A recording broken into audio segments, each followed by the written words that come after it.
thanks for joining us today. Thank you for having me. Now, you're going through a very exciting time with your business, Glamazon, and I want to get to that. But at the beginning, you've disrupted the beauty industry with your Glamazon app. Can you just tell me about the moment you came up with that idea?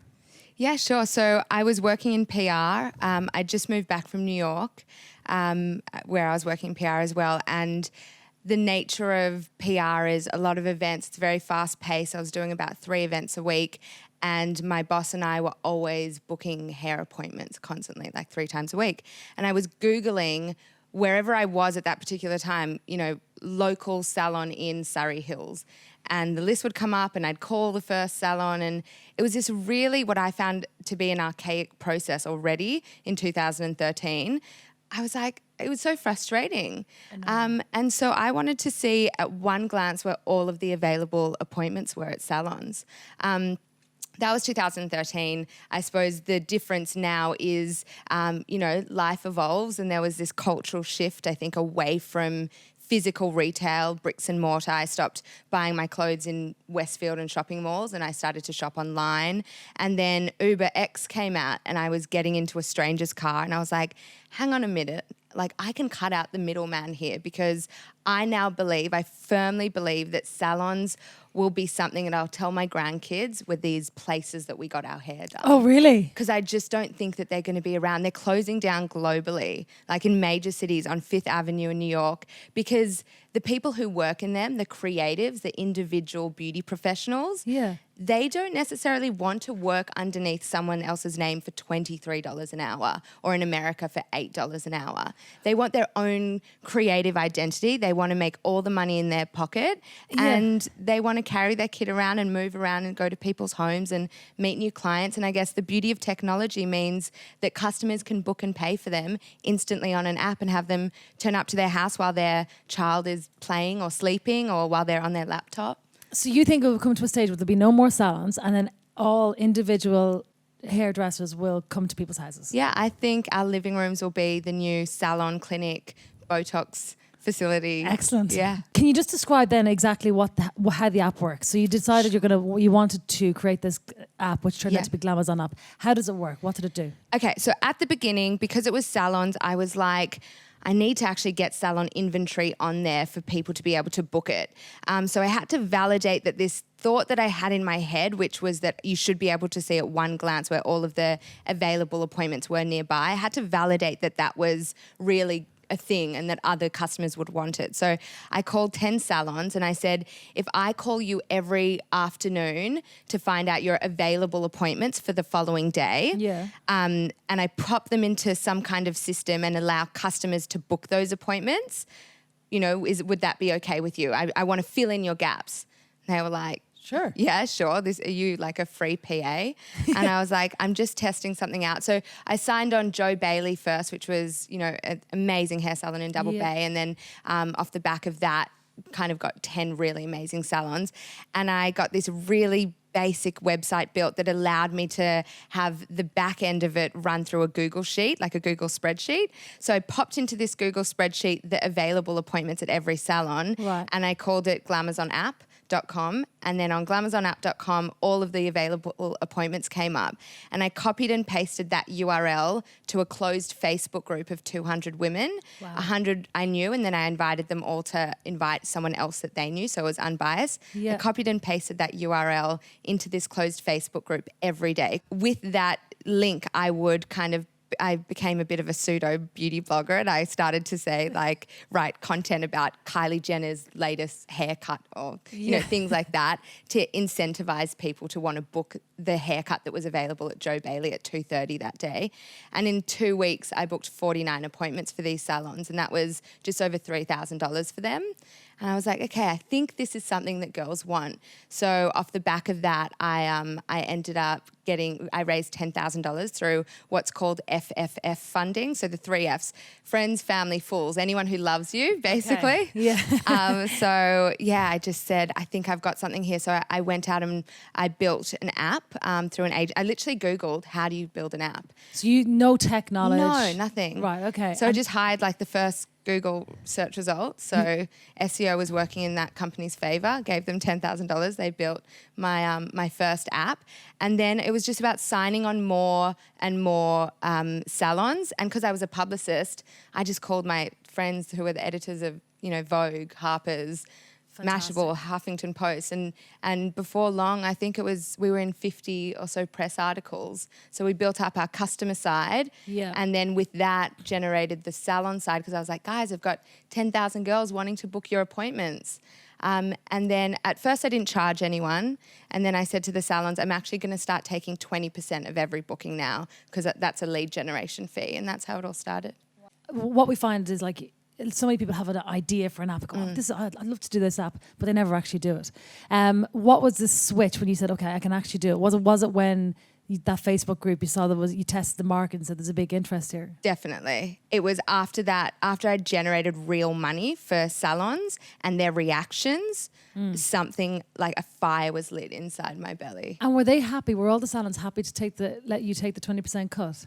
Yeah, because for them, they would rather 80% of a treatment cost than getting $0. Sure. And salons they have a lot of overhead, so they'll pay staff to be there and they won't necessarily be booked out all the time. So it's better to be full. Yeah, exactly. So before this, were you always entrepreneurial? Like since you were a kid? Yeah, I think my first business I started when I was 9. It was called Puppy People. Oh, cute. So at 3 p.m. I'd get home from school and I'd walk all my neighbours' dogs. And I think it was a way to get out of doing homework maybe, but I was actually getting paid in gold coin donations. So I remember going to Office Works with my dad and printing out my Puppy People flyers and so that was my first business. Then eBay kind of came out when it came out earlier than this, but when I was 15, I was really getting into eBay. Yeah. And there were all of these kind of outlet stores that were coming about in Alexandria. So Zimmerman, Ginger and Smart.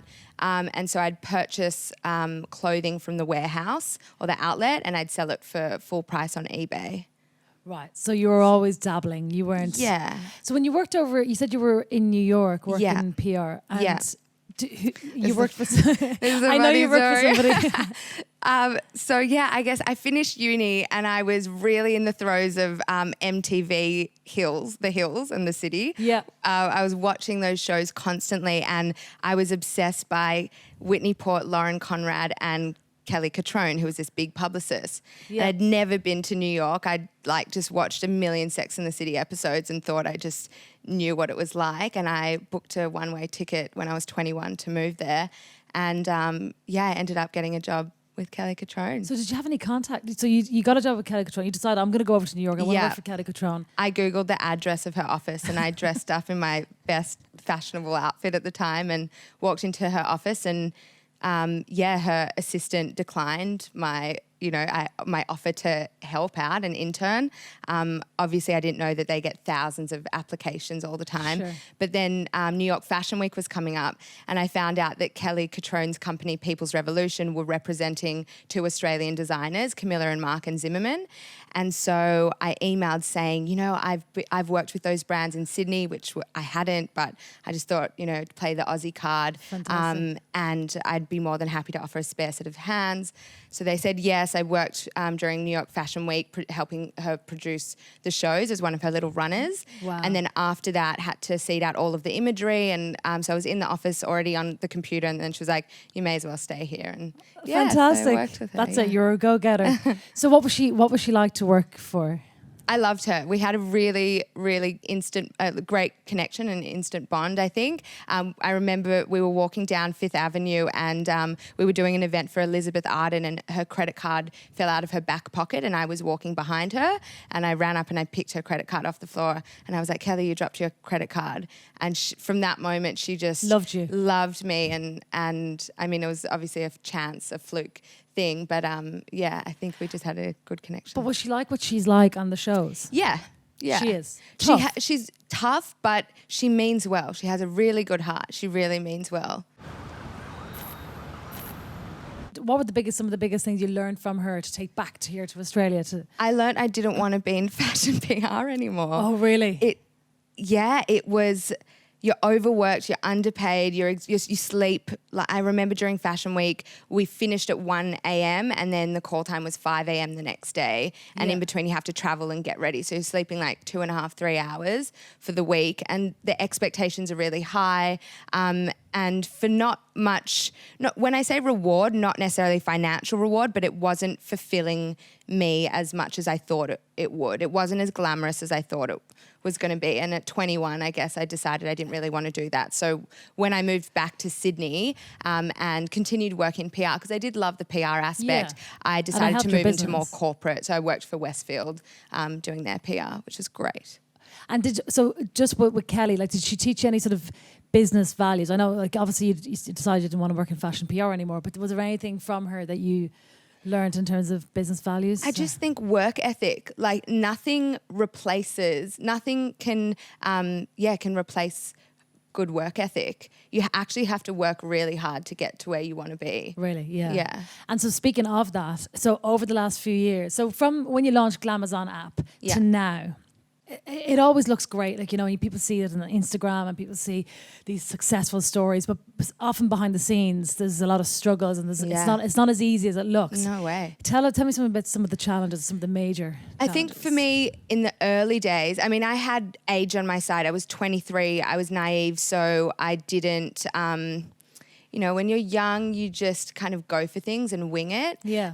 But about a year and a half into the process of doing Glamazon, my relationship at the time was falling apart.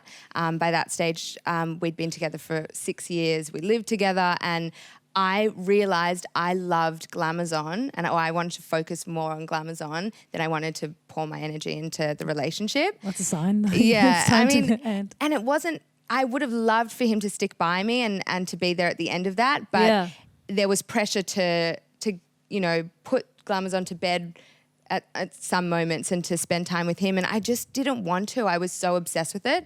So I think losing relationships, losing friends, I mean, I realized as well that I wasn't going to be able to pay myself for a long time. So I moved back in with my parents to save on rent and I ate the food that was in their fridge. And, this was at an age, I think 25, 26, all your friends are, traveling and purchasing homes and absolutely, or even getting to that stage of saving for their home. And yeah, that was hard. And so then when you also you don't have the money to kind of go out and socialize and spend $20 on a cocktail, it's you kind of end up saying no or declining all the offers to socialize. Yeah. That builds up over so long and that accumulation means you stop getting invited to certain things. And I think when my friends started to get married and you stop getting invited to the wedding, you realize you've actually severed massive ties. Right, yeah. But I mean, the universe has your back. I think it was still the right. I wouldn't have changed anything. Well, that's what I was about to ask. Like, so you obviously have to make sacrifices. Yeah, and anybody we talk to and the new investors, they seem to have made big sacrifices to get to where they are. Yeah. But is there anything you would have done differently if you, like, in hindsight, what you just answered before? No, I really don't, because I mean, I'm quite a spiritual person. I just believe that everything's supposed to happen the way it's supposed to happen and you can't have it all. It is impossible to pour 15, 16 hours a day of your energy into a new business, to sleep, to take care of yourself, to see your family and friends. Yeah. Or not really see your friends, but see your family. Like the really important, critical things. Absolutely. It's impossible to do anything extra on top. So you have to say no. And does it take 15 to 16 hours a day to get something like this off the ground? Is it? For me, it did. I'm sure there are people that they could have done it. They could have worked, smarter, not longer hours. But for me, I knew nothing about tech and I really had to, the only asset I had was my passion and motivation, and it didn't feel like work. Like that was the weird thing. Waking up, it was a project you just loved. I just loved it. Yeah, I was yeah, obsessed and I still am. But the mission has changed so many times. I think it's really funny how I started with this mission to help women book beauty appointments that they could see at one glance. Yeah. And then fast forward 2 years later, and we expect that anyway because we see Ubers on an app, we see delivery drivers on an app, Airtasker, you expect that. Yeah. So then I started to see the way that Glamazon was affecting the salons, and my mission became to help empower these salons to grow their businesses. And then I realized that there were issues culturally and in society with, retail and bricks and mortar businesses closing down and foot traffic declining. And I started to see this shift away from, physical retail and how people didn't really want to spend time commuting to go to venues anymore. Yeah. And so now our mission is to empower the beauty professional to become an entrepreneur and to equip the beauty professional to be able to build their own business. So it's not as if I've had the same goalpost, but the motivation towards a mission has always been there. And it sort of evolves over time. Yeah, it evolves. But when you say I think for going to the salon though, what about the whole experience of going to the salon? It's like a bit of time out, away from the house. Some people love it. And that's fine. And some people go to get their hair coloured and they love that experience. Yeah. But I'll tell you what, when you try having that service at home, like I was a complete skeptic at first when I merged my business. So I merged the salon business with my competitor, Glam Crew. So Lisa Marie started Glam Crew, which was a freelancer business. So focusing on the individual beauty professional. Yep. And I didn't want to start from scratch, but I knew that was the business model that I wanted. So we merged our businesses. We took the Glamazon name and the technology and the database I'd built. Yep. Said goodbye to the salons and onboarded all of her suppliers and merged those two together. But I was a complete naysayer. I was like, I love the salon. She's like, just try it. Please just try it. Because I said we should do salons and freelancers because it'll cater to all customer segments. And she said try it, and I did. And I actually haven't gone back to a salon for 2 years. So what's the new business model? So did you merge the tech? Tell me about that. So we couldn't merge the tech.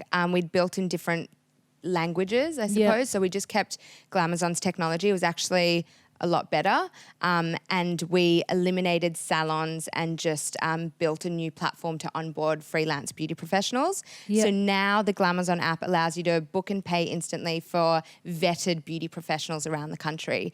So we audition all of them. They have to be graded as either a Glam Grad, Glam Life or Glam Luxe. Yep. And the price will change. So it's catered to all kind of price points and customer segments. Once they're graded, they're on the platform. You can instantly book and pay for them. If you love them, you can rebook them with one button. Great. Yeah. But so you went from being on your own boss, to now having a business partner. Yeah. What was that like? Loved it. Oh, did you? Yeah, because the first few years without a business partner, like you have no one to share the highs with, but worse, no one to experience the lows with. And there were days, I remember when Snapchat was really popular, and I remember being on my bedroom floor. I'd had a big cry, and I was on my bedroom floor at my parents' house, and I was Snapchatting to my close friends, the group of close friends, saying, I was like, haven't showered in 2 days or something like that on the screen. And it was the lows feel so low because the world is on your shoulders that you have all responsibility. Yeah. And then the highs are great, but they're so fleeting because you have no one really understands how good it feels to have a big win when it's your business. Absolutely. Was there a time when you thought you were going to pack it in, when you were crying? Oh my God. Finish this, I have emails to mentors back in the day. Like I have a couple of mentors saying, thank you so much for all of your help. It's been a great journey. Obviously it's not going to work out. And then the next day I'll wake up and think, oh, maybe I could try that. And I do it and then it works, and I kept going. So mentors have been a big thing. Huge. Who are your mentors? So one of them, Rob, who's been my mentor since the beginning, it's actually a coincidence. My mum is friends with his mum, and they were both bragging about their kids at the gym doing tech stuff. And so they connected their kids. But his company, Zeetings, was Canva's first acquisition recently. So Canva, who's a unicorn company, I think one of my favorite companies. So he's incredible. He's been in the tech space a long time, in the startup space. And then Jason, who's my other mentor. I mean, they both cater to different things. So one is for tech, one is for sales, you have financial kind of mentors. But I have emails to them from years ago saying, I'm done. A couple, like on different occasions. So you always think, and even last week I had a huge breakdown, and I actually took a photo. I took a selfie afterwards because I was like, one day I'm going to write a book about how fucking hard excuse my language, that's fine. how hard it is to start a business and to Absolutely. keep going. And hopefully this ugly crying photo of me can be one of those like pictures in the middle of the book that people will, it'll kind of inspire them, because you have really low times. But sharing it with someone Makes and sense. also having double the skill set and dividing and conquering. So I'm marketing, sales, business development. She's very operational, accounting, finance. So that really helped me as well, because it meant I could reduce my costs by, getting rid of the people who I was paying to do that stuff. Tell me about the cost, like financing the business and raising capital. Yeah. Okay. So raising capital is fantastic, but only because we did it at the right time. I think a lot of startups go to raise capital to build their business. Yeah. When you can actually do so many manual things, like I was saying in the beginning about the Facebook group, to prove that you've got a business, build revenue, get real customers, and then really raise capital to accelerate that growth. Right. So make some sales first. Yes, make sales first, 100%. Yeah. We raised $1.2 million from investors, most recently at a $4 million valuation. And that was a really big milestone for us. That allowed us to hire a bigger team to execute the strategy that we believe is going to take us global. And that's led us to the next phase of our business. So now after we've got 1,500 freelancers on our platform, and we're really empowering them to be entrepreneurs, and now they just pay a per month membership to just have access to our customers and our invoicing platform. And so even how the business model has evolved, we wouldn't have got there if we didn't have kind of the brain power or human capital to all. It's a team effort. Like, it's not just me. It just evolves. You have the right people advising. Yeah. Advisors, mentors, team, founder vision. It's a combination. It's a combination. So yourself and Lisa are still together in partnership. Yeah. And there has been an ASX acquisition offer, multi-million-dollar, but you have declined it. Tell me why? Why? So we went out to raise capital again at the end of last year because we wanted to move our business to the States. We just wanted to launch it there.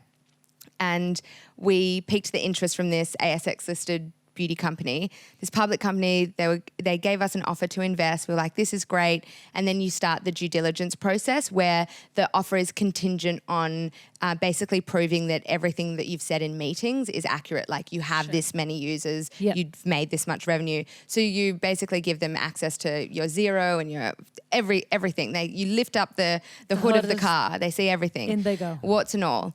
And so during that process, they were like, we actually don't want to invest anymore. We want to acquire you. We'd rather own you guys now and build you up using our assets. It was a mutually beneficial acquisition where they were it's called an acqui-hire. They acquire the business and they hire a couple of the team members, namely the two founders in this case. So my co-founder Lisa and I. And we were like, this is so fantastic. This is great. But one of the contingencies was they were like, look, we're a public company. It's going to be public knowledge how this acquisition goes, and everyone will see, your numbers. It's best if you actually get to profitability prior to the deal being done, so that it just looks great for you. It looks great for us. Our share price will do amazing things. So we're like, okay, cool. And Lisa and I had a brainstorm. We were like, how do we get profitable overnight? And Amazon is famously not profitable. Uber is not profitable. These days, I think businesses kind of aim to grow their user base and data, because that's much more, you can monetize data now in many different ways. So profitability isn't necessarily the only metric that businesses focus on. So we were like, okay, if we had to become profitable in 4 weeks, what would we do? So what's the plan? Yeah, so we came up with this business model. We were like, memberships. We realized we averaged out our 1,500 freelancers over the last 2 years. Yep. We realized we took about $240,000 in commission from them in the last 2 years, which when you average it out, it was only $80 per freelancer per year. And we were like, what if we could make $800 per freelancer per year, like 10x that? It would mean them paying, you know, a $50 to $100, depending on how many bookings they're taking, but $50 to $100 a month. Yep. And they just get, as soon as they then get a booking for the month that's $150, they've made back the cost of the membership. So it suits them. They then onboard all of their clients onto Glamazon because they're not fearful we're going to take 20% clip every time their existing clients booked. Yeah. So we called them. They were all stoked that we were doing this. We realized we were going to make 10 times the amount of money. And I looked at Lisa and I was like, we can't do this acquisition. And it's hard because it's a multi-million-dollar acquisition. Absolutely. And you're like, okay, but what if this doesn't work? Then we've lost this opportunity. Anyway, so we paused. We didn't decline. We actually just pressed pause. Okay. And they were like, but what if you don't come back to us after? And what if we can't do a deal? So it ended up working out for the best. They ended up investing. So now they're investors. Yeah.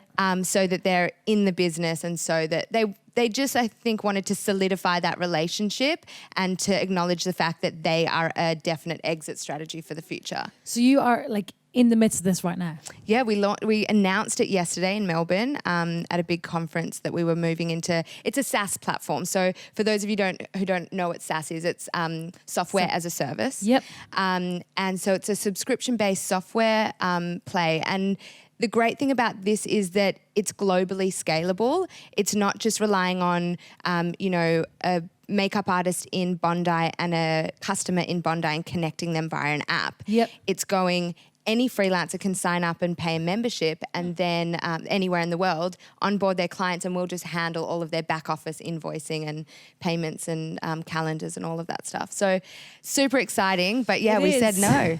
So Well, see. yeah. Well, there's so many questions. Okay. I know there's lots of questions from the audience. If I can just pull this up, but it's going to be exciting. So it's just only last week that you announced all these changes. Yeah, yesterday we announced it. Yeah, at a conference in. So why were you crying last week? Oh, I hit a wall and I was like, is this going to work? Because one stylist said no. We had like every stylist saying yes to this new membership. And then I called one and she was like, I don't want you to change it. And I just had this moment of doubt. And then you have doubts all the time, but I'd rather risk it. Go for it. Yeah. Absolutely. Yeah. Okay, lots of questions. Okay, first up, do you think your business would be successful if it weren't for your PR background and contacts? Do you know what's so interesting about this question? I love this question because when we go into pitch for investment to investors, they think it's the biggest waste of time to do PR. They're like, it doesn't work. You can't measure it. It costs so much money. And I'm like, okay, put it this way. It doesn't cost me anything. It's free. I have the contacts anyway. When you then get a story or some kind of feature, you then use that as content for a Facebook ad. You put $200 behind that Facebook ad to reach an audience where then a new customer is seeing how credible you are because you're in vogue, and then they book on Glamazon. It's cost me $200 to produce content and score, maybe 60,000 unique hits on a website. So for us, I think it's really valuable, and I think it really has helped for a lot of tech kind of more digital focused people or businesses. They think it's a waste of time. But for us, we're a B2B business technically because we collect our money from the business side, from the freelancer. But I still acknowledge the fact that we won't be around unless customers really think that we're cool and sexy and engaging. So we have to have a B2C mentality, even though we play in a B2B world. So you need those PR. Yeah. So the PR contacts were handy. Yeah. How has operating such a successful business changed the way you manage your personal finance? Personal finance? Your personal finance, yeah. I think you spend less money probably because you're just working so much, I guess. But as the founders, you're always the last to be paid. You get paid the least amount out of everyone. I don't focus on, it's easy to say this. I personally, it's not what drives me, and personal finance isn't something that I focus on because I focus on fulfilling myself and being challenged every day, and that's what makes me feel like I have purpose, and that's what makes me happy. But I think that it depends on what your goal is. It's a tough question to answer when my personal feelings are towards achieving different things. Yeah. Yeah. So you mentioned that you didn't have a lot of experience in tech. How important were partnerships in getting you to where you are, say, app developers, which you did touch on, but... Yeah. It's hard as well for me to know whether I made the right decision back then or not. A lot of people will say you should have got an in-house developer. I didn't know what I was doing. I winged it essentially back then, and it worked out. I think the something that I've learned in partnerships is just do the bare minimum, like get your MVP out there, your minimum viable product that's going to allow you to make a transaction. Don't go and get the full bells and whistles and get something like designed to, be this huge, glamorous, global looking business. Yeah. It's just got to make a transaction. Get it out there. So I did these little, you iterate. So I had an agency partnership in the early days. We did version 1, and then you kind of start to make a little bit more money and get more traction. Yeah. So we raised capital. So we got an in-house team. You build version 2, and then you grow even further and you build version 3. It's always evolving. I think take partnerships in small increments and don't put all your eggs in one basket. You want to keep your options open. Absolutely. How many people do you have working for you now? We have 7 in-house, Okay. But I suppose we have 1,500 contractors on top of that. Of course. What did it feel like cutting off the salons that had helped you grow your business? Does being successful involve being ruthless at times? Yes, it does. It got to the point where it was such an organic shift, because it got to the point where we'd been around for long enough that the customers that were booking on Glamazon to the same salons, the salons were going, is this really a Glamazon customer anymore? Is it ours? Because they keep rebooking with the same salon. So clearly it's the experience that they love here. We don't think that we should get 20% taken off of the fee every time. Like, this is unfair. Yeah. So it did get to the point where, and that's where I noticed that the business model was a little bit broken already with the salons. So it got to the point where I was like, you keep those customers, they love you guys. We're going to go our separate ways, and we'll always be supportive of one another. And it happened organically, but sometimes you have to make really tough decisions. I think the toughest decisions are firing people personally. I hate having to cut an expense, out of the blue. I think that's really, for me personally, it just devastates me. Yeah. Why, did you have any bad experiences? Yeah, like we had to, I hate the word fire as well, let go of, in the past, like a few different people along the way, because you just don't have money in the bank at the time to pay them. And you're like, I'll give you equity, or if you can just hang around a little bit longer and then you'll get paid one day. Because when you're first starting out, like, and you're trying to innovate something. So you're creating something from dust that never existed before. Yeah. And in the meantime, you're trying to get people to believe in the same vision you believe, but not everyone's going to believe in the same vision. And then you don't have this constant cash flow, because it's not as if I went and set up a restaurant. I would know how to, there's a process to setting up a restaurant, and then you get food and people pay for it and cash flow, know. Yeah. So it was just like this. Yeah. And so you'd promise them the world and you'd be going up, and then all of a sudden winter would happen, or like a big event that you locked in would fall apart, or there would be 15 days of rain and everyone cancels their appointment and it dips, and you're like, I don't have enough money to pay you. And did you find that, like, so even offering equity or that kind of thing, sometimes you lost people, there was nothing you could do? And Yeah, and it happens. Yeah. It just does. And I get it, because people have to pay their bills. They have to, yeah, exactly. Yeah. Do you see your business being displaced by the likes of Airtasker? They have a similar business model but offer more services. How do you future-proof yourself? I think for me, I think Glamazon caters to we know a lot about our customer, our demographic. Our customer's not going to look to Airtasker to find the best beauty professionals when you can find a removalist or someone to put your IKEA furniture together. Yeah. So I think having deep insights about who your customer is helps you build a defensible business. But I also think always having one eye, looking at, competitors, the US, anything that you can do to increase your barriers, increase the barriers to entry, you've got to do. So that's why it's so important to evolve the business.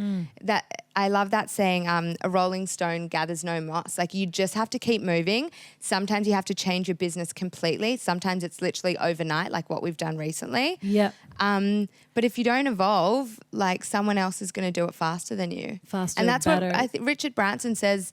He thinks entrepreneurship most of the time is about survivability. It's like, can you just survive during the ebbs and flow of life and the changes? And changes is inevitable and it's constant. And it's just being able to be agile enough to adapt to that change. You really have to keep moving fast. Yeah, absolutely. Shark Tank. What was the Shark Tank experience like, and how did that help you moving forward? Shark Tank was awesome. That was a PR moment for us. So we were like, it's free. It will only take 3 hours to film. Let's just do it with the aim of getting a deal on air, and then we'll, get a lot of customers out of it. Yeah. So we got a $250,000 deal on air, which was Nice. really good, from Steve Baxter. Awesome experience. I've never been more nervous in my life. Thank God I was wearing a black jacket, because I would have had sweat marks like the size of Brazil. Like, I was so sweaty and nervous. Really? The doors open and there's like a little cross, and you walk onto the stage and you don't start your pitch straight away. They make you stand on this little X, and this is the first time you meet the sharks, and you just stare at them for a minute. They try to build the tension. And so the energy is so, and I just remember So you how just have to nervous stand I there, was. like, what, you like just looking stand at there them. looking at them and they're just smiling back at you. And I'm thinking about what words I'm going to say, because you rehearse a speech. Yeah. And then you think it's like going to be an hour of filming maybe, but it's 3 hours of talking to them about your business, and they just pick and choose what they want to edit into the episode. So it's a 3 hour pitch. Ours was 3 hours of customer acquisition costs. What's your lifetime value? What's your churn? What's your Team, annual everything. recurring revenue? So did you accept the 250, and how much equity did you have to give up? We actually didn't accept the deal afterwards. We had already raised capital at a higher valuation than what happened in the show. So we went into the show going, if we can get capital at a $1.8 million valuation, or was it 1.5? Something, I think it was 1.5 or 1.8. No, 1.8. We'll do the deal.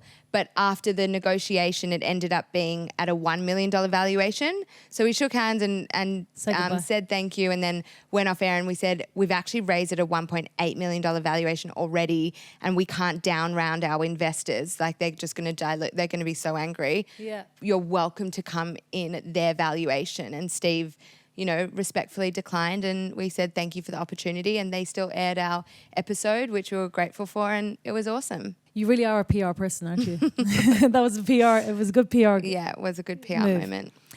Do any celebs use the app? And so how many people firstly use the app? And do any celebs use it? Yeah. The celeb thing is really fun, because when international celebrities come to Australia and they need beauty services, they need for that to happen discreetly in their hotel rooms.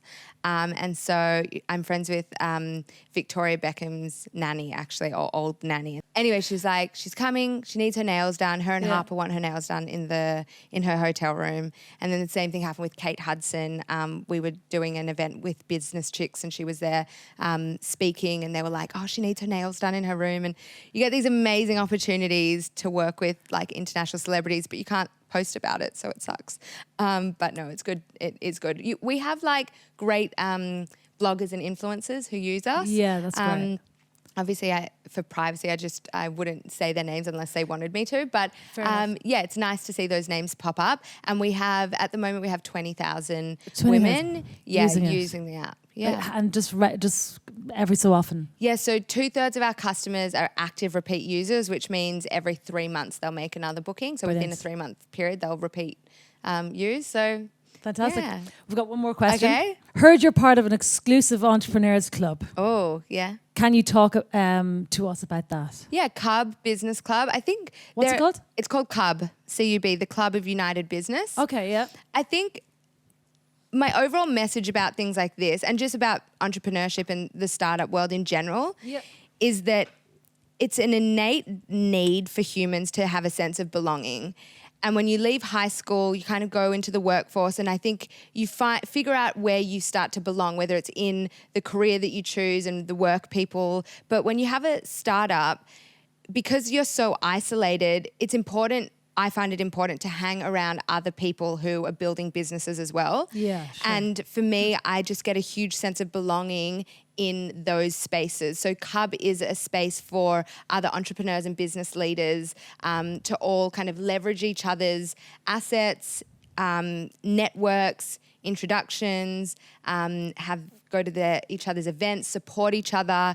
It's also a great space to have meetings and host big events if you need. So yeah, I'm part of Cub. I think it's fantastic. And I think co-working spaces equally achieve the same outcome. To meet the people that you to need be in your surrounded by the business. people that, and I personally find it hugely beneficial. It's massively, it's almost crucial for an entrepreneur to meet all the people that you need, like your tech people and your PR people, etc. Yeah, exactly. Fantastic. So what's next? You're launching, you want to go global. How? Yeah, so we're How's off that to gonna San Francisco on the 27th of April. Yep. So this month, which is really exciting. So we've got a number of meetings lined up. So yeah, US, Asia is a huge market. We're Singapore, Hong Kong. Wow.